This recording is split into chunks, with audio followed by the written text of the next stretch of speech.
तो दोस्तों आज मैं एक्सप्लेन करूंगा डिगिंग अप द मैरो नाम की एक अमेरिकन हॉरर मूवी को, जिसको डायरेक्ट किया है एडम ग्रीन ने और उन्होंने इसके अंदर एक्टिंग भी करी है। मूवी काफी इंटरेस्टिंग है तो एंड तक जरूर देखिएगा। वीडियो को लाइक कर देना और कमेंट भी जरूर करना। तो चलिए अब बिना किसी देरी के चलते हैं सीधा वीडियो की तरफ। मूवी की स्टार्टिंग में हम देखते हैं हॉलीवुड के फेमस सेलिब्रिटीज को जो कि कैमरा पर इंटरव्यूज दे रहे थे और मॉन्स्टर्स के बारे में बता रहे थे, जहां पर कुछ लोग मॉन्स्टर्स पर बिलीव करते थे और कुछ नहीं। कुछ इंटरव्यू सीन्स के बाद में हम देखते हैं एडम ग्रीन को जो कि हॉलीवुड के फेमस हॉरर फिल्म मेकर हैं और वो भी मॉन्स्टर्स के बारे में बात कर रहे थे। एडम बताता है अपने कुछ प्रोजेक्ट्स और मूवीज के बारे में, जहाँ पर उन्होंने फ्रोजन और हैचेट जैसी फेमस हॉरर मूवीज बनाई थी। अब एडम को विलियम डेकर नाम के एक आदमी के कुछ मेल्स और कुछ पेपर्स मिलते हैं जो कि एक रिटायर्ड प्राइवेट डिटेक्टिव था। डेकर ने लिखा था कि उसको मॉन्स्टर के बारे में पता है और वो काफी टाइम से इस पर रिसर्च कर रहा है और उसने मॉन्स्टर्स को डिस्कवर भी कर लिया है, जिसके अंदर वो एडम की हेल्प चाहता है उसकी स्टोरी दुनिया तक सामने लाने के लिए। डेकर ने एडम को कुछ डॉक्यूमेंट्स और कुछ फोटोज भी भेजी थी जो कि उन मॉन्स्टर्स की ही थी और उनसे रिलेटेड काफी कुछ उस फाइल के अंदर था। एडम अपने कैमरामैन और फ्रेंड विल के साथ डेकर से मिलने जाता है क्योंकि खुद एडम भी मॉन्स्टर्स को लेकर काफी इंटरेस्टेड था और भी मॉन्स्टर्स को देखना चाहता था और उनको दुनिया के सामने लाना चाहता था। एडम और विल अब डेकर के घर जाते हैं और उसका इंटरव्यू लेना शुरू करते हैं। डेकर अब अपने बारे में बताता है कि वो 61 साल का है और रिटायर्ड पुलिस डिटेक्टिव है। डेकर को हमेशा ही मॉन्स्टर्स के अंदर काफी इंटरेस्ट हुआ करता था और वो हमेशा ही उनकी डिस्कवरी और रिसर्च करने में लगा रहा। डेकर आगे बोलता है कि वो कहीं और नहीं बल्कि हमारे आसपास ही रहते हैं, यानी कि जमीन से 100 यार्ड्स नीचे, जहाँ पर एक जगह है जिसको मैरो कहा जाता है। अक्सर ह्यूमंस के बीच कुछ ऐसे ही बच्चे पैदा होते हैं जो कि डिफॉर्म्ड पैदा होते हैं, जो कि दिखने में काफी अजीब और डरावने होते हैं और ये बच्चे एक सर्टेन एज पर आकर सडनली ही गायब हो जाते हैं और किसी को उनकी फिक्र भी नहीं होती और सभी लोग उन बच्चों को ही मॉन्स्टर्स बोलते हैं और लोगों को उन बच्चों से कोई मतलब नहीं था, लेकिन डेकर को हमेशा से ही उनसे मतलब रहा और वो हमेशा ऐसे बच्चों के पीछे रहा जहाँ पर उसने मैरो को ढूंढ निकाला, जहाँ पर मॉन्स्टर्स वैसे ही रहते हैं जैसे ह्यूमन जमीन पर रहा करते हैं, शादी करते हैं, बच्चे करते हैं, सारे तौर तरीके सब ह्यूमंस की तरह ही होते हैं उन मॉन्स्टर्स के।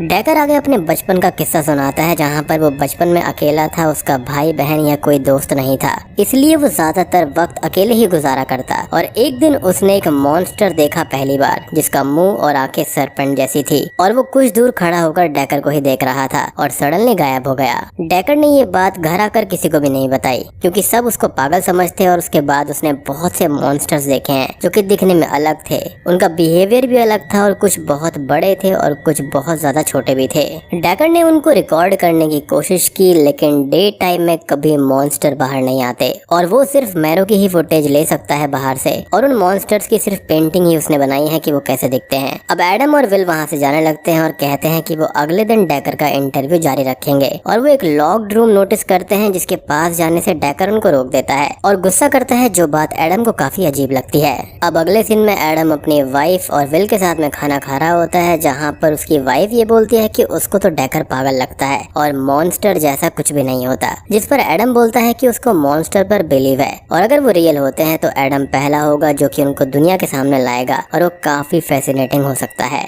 फिर एडम और विल डेकर के पास में जाते हैं जहाँ पर वो लोग उसके साथ में वुड्स के बीच में एक सिमेट्री में आए हुए थे और डेकर के अकॉर्डिंग यहाँ पर मैरो है जहाँ से मॉन्स्टर्स आते जाते हैं हमारी दुनिया में। उन लोगों को एक पुलिस वाला भी रोककर यहाँ से जल्दी जाने को बोलता है और वो कोई उसकी बात पर ध्यान नहीं देते। डेकर एडम और विल को मैरो दिखाता है और बोलता है कि वो उसके पास नहीं जा सकते क्योंकि इससे मॉन्स्टर डिस्टर्ब हो जाएंगे और उनको दूर से ही सब कुछ ऑब्जर्व करना होगा। वहाँ पर बैठे बैठे अब रात हो जाती है और कुछ भी दिखाई नहीं देता, जिस पर डेकर बोलता है कि वो ऐसे ही कई रातों तक वेट करता रहता था कि कोई मॉन्स्टर उसको दिख जाए। अब वो लोग आपस में बात कर ही रहे होते हैं कि तभी एडम डेकर से पूछता है उसकी वाइफ के बारे में, जिस पर डेकर बोलता है कि उसकी कोई वाइफ नहीं है और एक टाइम पर थी जिसके आगे वो कुछ भी नहीं बताता। वेल अब अपने बच्चों के बारे में बताता है और बच्चों के बारे में सुनकर डेकर बहुत खुश हो जाता है। अब अचानक से डेकर बोलता है कि मैरो से एक मॉन्स्टर बाहर आया है, लेकिन एडम और विल को कोई भी नहीं दिखाई देता और वो लोग लाइट्स ऑन करने का बोलते हैं, लेकिन डेकर उनको ऐसा करने से रोक देता है और कुछ टाइम में बोलता है कि वो मॉन्स्टर वापस चला गया, जिसको एडम और विल देख ही नहीं पा रहे थे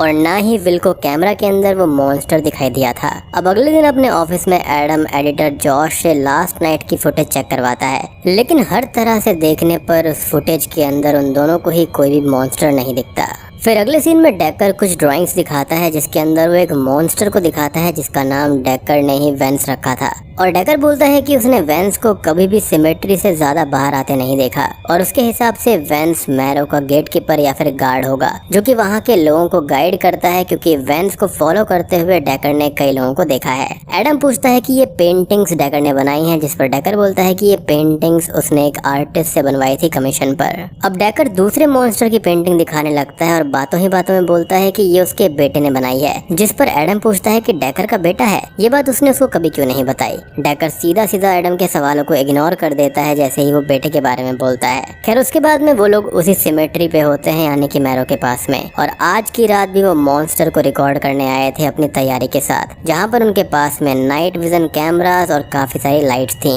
वो लोग वहाँ पर बैठे हुए थे और डेकर बोलता है कि मैरो से कोई मॉन्स्टर बाहर आया है, बट वो एडम और विल को नहीं दिखाई दे रहा था। और एडम इस बार लाइट्स ऑन कर देता है जिससे वो लोग अपने सामने मॉन्स्टर को देख पाते हैं और वो मॉन्स्टर कैमरा पर रिकॉर्ड भी हो गया था। वो लोग उससे डर जाते हैं और वो मॉन्स्टर खुद भी वहाँ से हिचकिचाकर भाग जाता है। अगले दिन एडम एडिटर जॉश और कुछ लोगों के साथ में होता है और उनको रात वाली फुटेज दिखाता है जिसके अंदर वो मॉन्स्टर कैप्चर हो गया था। और वो लोग ये बोलते हैं कि उनको रियल जैसा नहीं बल्कि मेकअप किया हुआ कोई आदमी लग रहा है जो कि डेकर के साथ में मिला हुआ होगा और ये सब एक फेक सेटअप हो सकता है, जिससे कि एडम थोड़ा सा डिसअपॉइंट हो जाता है। फिर एडम 2 हफ्ते बाद डेकर से मिलता है और उसे उस रात के हादसे के बारे में बताता है। डेकर बोलता है कि मॉन्स्टर उस दिन के बाद अब थोड़े अलर्ट हो गए हैं और अपनी सावधानी से बाहर आते जाते हैं और अपने आसपास की चीजों का काफी ख्याल रखते हैं कि उन पर किसी ने नजर तो नहीं रखी हुई और उनको कुछ शूट नहीं करना चाहिए था, जिस पर एडम बोलता है कि अगर वो शूट नहीं करते तो स्टोरी का कोई मतलब ही नहीं निकलता। एडम और विल अब अपना एक प्लान बताते हैं कि वो लोग मैरो के पास में कुछ कैमरा लगा देंगे और फेक स्ट्रीट लाइट लगा देंगे जो कि दिन भर जलती रहेगी और रात को भी जलेगी ताकि मॉन्स्टर्स को शक नहीं होगा और इस तरह वो लोग बिना वहाँ पर जाए कुछ फुटेज ले सकते हैं और उनका काम भी हो जाएगा।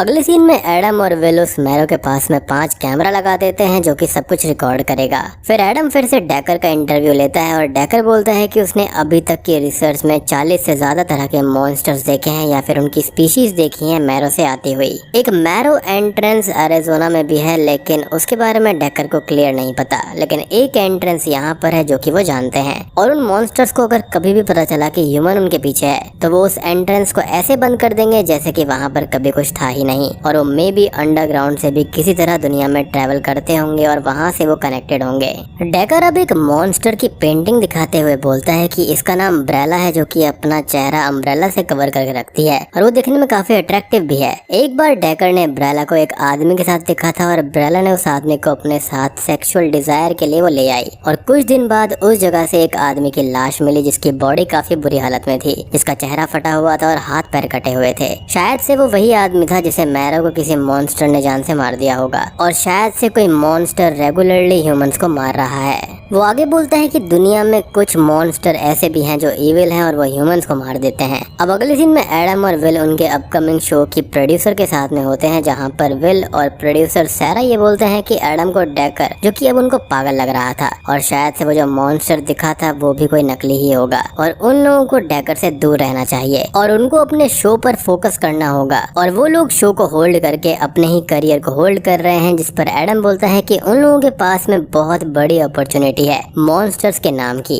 और वो लोग इससे मार्केट के अंदर एक अलग तरह की आग लगा सकते हैं। और इस तरह से एडम सारा और विल को कन्विंस कर लेता है अपनी डॉक्यूमेंट्री के लिए। अब अगले सीन में एडम और विल डेकर के साथ मैरो के पास लगे हुए कैमरास हटाने जाते हैं और उनका एक कैमरा यानी कि कैमरा नंबर 2 मिसिंग था और उन लोगों को वहाँ पर वो कहीं भी नहीं मिलता। फिर डेकर एक कैमरा की रिकॉर्डिंग दिखाता है जिसके अंदर मैरो से बाहर एक मॉन्स्टर आता है और उसे देखकर एडम और डेकर बहुत खुश होते हैं कि उनको एक ठोस सबूत मिल गया। फिर एडम जब एडिटर जॉश के साथ वही फुटेज देखता है तो जॉश को भी फुटेज पर बिलीव था और उसको भी अब मॉन्स्टर रियल लगता है और एडम भी काफी खुश हो जाता है। वो अब 1 महीने के लिए अपने प्रेस टूर पर निकल जाता है। टूर पर जाने पर एडम को और भी हॉरर डायरेक्टर्स मिलते हैं और बातों ही बातों में एडम उनको विल के बारे में बताता है और वो लोग बोलते हैं कि विलियम डेकर उनके पास पहले ही आ चुका था लेकिन उनको उसकी स्टोरी में कोई भी इंटरेस्ट नहीं था और वो लोग उससे दूर ही रहे। एडम ये सुनकर थोड़ा डिसअपॉइंट हो जाता है क्योंकि डेकर ने ये बात उसे नहीं बताई थी कि वो पहले भी और डायरेक्टर से मिल चुका था।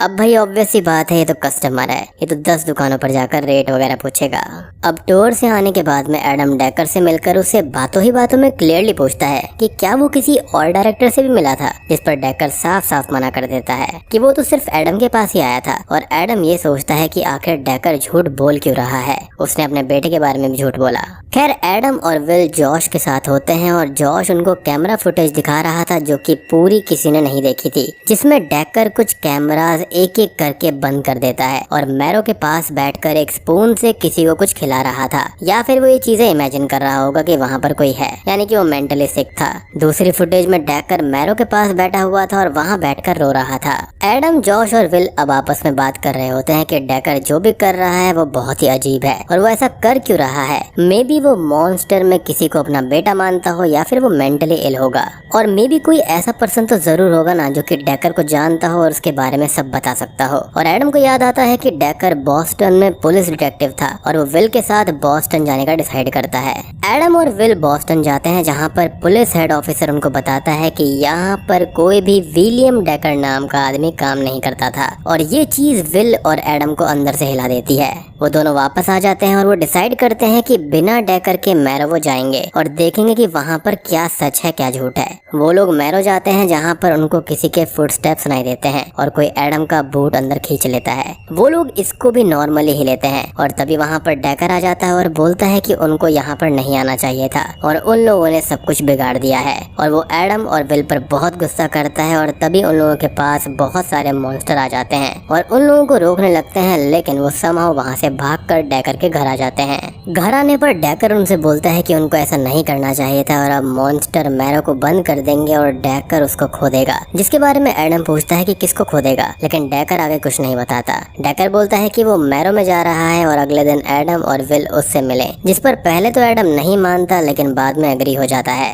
अगली सुबह एडम डेकर के घर आता है और वहाँ पर कोई भी नहीं था और डेकर की नेबर से पूछने पर वो बोलती है कि यहाँ तो पिछले 1 साल से कोई रह ही नहीं रहा था, जो कि बहुत ही शॉकिंग था। एडम और विल को ये बात बहुत ही ज्यादा अजीब लगती है और वो लोग देखते हैं कि घर का डोर ओपन है और अंदर जाने पर वो देखते हैं कि सामान सारा गायब था। मीन्स डेकर घर छोड़कर चला गया है या फिर उसके साथ में कुछ ना कुछ तो हुआ है। एडम और विल उस लॉक्ड रूम को देखते हैं जिसको खोलने से डेकर ने मना किया था और यहाँ पर अब हम देखते हैं वहाँ बहुत बड़ी बड़ी चेन्स थी, जैसे कि किसी को यहाँ पर बांध कर रखा गया था और वहाँ पर बहुत गंदगी भी थी। एडम और विल सिमेट्री जाते हैं जहाँ पर अब मैरो एंट्रेंस थी ही नहीं, जैसे कि वहाँ पर वो हो ही ना। अब मूवी के एंडिंग सीन में एडम फाइनल इंटरव्यू रिकॉर्ड करता है और बहुत परेशान और डरा हुआ हमको दिखाई देता है और बोलता है कि 1 महीना हो गया है आखिरी डेकर से कांटेक्ट हुए, मतलब उसके गायब हुए, और तब से कोई भी कांटेक्ट नहीं हो पाया है उससे। और अभी खोया हुआ कैमरा नंबर 2 एडम को भेजा गया है और उसकी रिकॉर्डिंग एडम दिखाता है।